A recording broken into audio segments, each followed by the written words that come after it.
This is the new Astrhori 85mm F1.8 Nikon Z mount lens.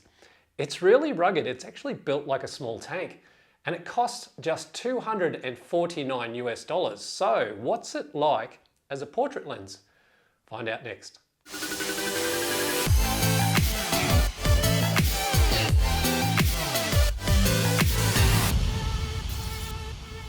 A quick thank you to the team at Astrhori for sending me out this lens to test and review, but Astrhori aren't paying me to do this video, so any sort of findings or opinions I've got of this lens are all mine.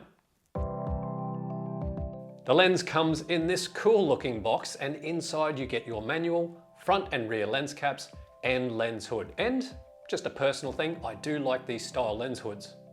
First impressions is it had a little weight to it, but being an 85mm f1.8 with quite a bit of glass in there, I guess I should expect that. But it felt well built and rugged with its all metal construction. It has a USB-C port on the rear of the lens for future firmware updates, and I noticed the lens doesn't have any sort of external switches or buttons, just the large grippy focus ring, which by the way, you can actually use for not only manual focusing, but you can assign different features from your menu, like exposure compensation, for example. It's a full frame lens and weighs in at 626 grams, has a 72mm filter thread, and aperture range is from f1.8 to f16. Lens construction is 9 elements in 8 groups, and minimum focus distance is 79 centimeters.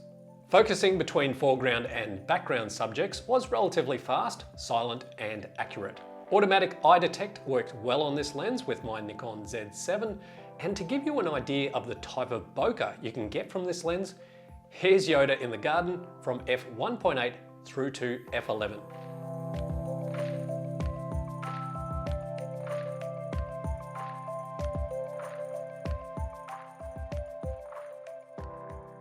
Okay, so let's have a look at some of these test chart results using this Astrhori 85mm f1.8 Nikon Z mount lens. The one I've got here is f1.8. Let's push into the middle and see what it's like. See, this is interesting. In the middle, I would best describe the results as average. I wouldn't say they're super sharp, they're not bad, they're not crisp, they're in the middle. They're around about average. Let's go down into the corners. Again, in the corners, it looks the same. You've got a little bit of softness happening in that bottom right corner. Up into the top left corner, same type of thing. A little bit of softness. It's not too bad. I've seen much worse for budget lenses. Okay, so the results with this lens at f1.8 were pretty much average. What happens though if we close it down to say f2.8? Let's have a look. So looking at the full screen picture, already I can tell the difference just by looking at my screen here. Let's push into the middle, and that is a much better result at f2.8. Now, I was second guessing myself. I was going, now something's wrong. I've obviously done something wrong. I've got my focus wrong or something when I was doing f1.8. But I took so many different shots with this lens at f1.8, and I still got the same result over and over again. However, when I stopped it down to f2.8, those results did change dramatically. So if I go down into corners now, they are looking much better than they were at f1.8. I'll just scroll up into the top left corner. Yeah, so much better than it was at f1.8. So I guess you have to realize this is a budget lens. So at f2.8, you get very good results. At f1.8, as my tests have shown, it's pretty much average. At f4, it looks even better if we push into the middle. I'm now getting these really beautiful, nice defined lines in the middle of the test chart. Let me just scroll down to the bottom right corner. A nice result there in the bottom right corner. Up in the top left, nice and crisp. So I won't go too much more into these test shots because from f5.6 through to f11, I was pretty much getting the same results. At f5.6, straight into the middle here, again, a nice result. Down into the bottom right corner, nice and crisp. Up in the top left, again, really beautiful. All right, so shooting test charts is one thing when it comes to a lens. What it's like out in the field, that's a whole different ballgame. So I had a couple of weeks with this lens and I got out there and I did some portrait shots, as well as some general walk around shots out in nature. So here's a montage of shots in both stills and video using this lens on my Nikon Z7.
If you'd like any more information on this Astrhori 85mm F1.8 Nikon Z mount lens, I've left you a link in the video description box below.